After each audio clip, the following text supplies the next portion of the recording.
দর্শক, আমরা দেখতে পাচ্ছি অন্তর্বর্তীকালীন সরকারের শপথের পরই আজকে সাভারের জাতীয় স্মৃতিসৌধে অন্তর্বর্তীকালীন সরকারের প্রধান উপদেষ্টা ডক্টর মোহাম্মদ ইউনূস সহ উপদেষ্টা পরিষদের সদস্যরা জাতীয় স্মৃতিসৌধে গিয়েছেন এবং তারা শহীদদের প্রতি শ্রদ্ধা জানিয়ে তাদেরকে ফুলের শুভেচ্ছা জানাচ্ছেন, শ্রদ্ধা জানাচ্ছেন, ফুল দিয়ে শহীদ বেদিতে শ্রদ্ধা জানাচ্ছেন।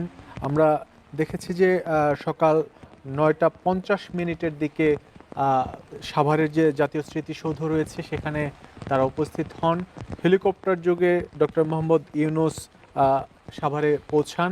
আমরা বিভিন্ন সময় দেখে থাকি সরকারের ঊর্ধ্বতন বা প্রধানমন্ত্রী বা এরকম ঊর্ধ্বতন যাদের পক্ষ থেকে ফুল দেওয়া হয় তারা কিন্তু বিভিন্ন সময় সড়ক পথে সাভারে গিয়ে থাকেন, কিন্তু আজকে আমরা দেখলাম যে তিনি হেলিকপ্টারে জাতীয় স্মৃতিসৌধে পৌঁছেছেন।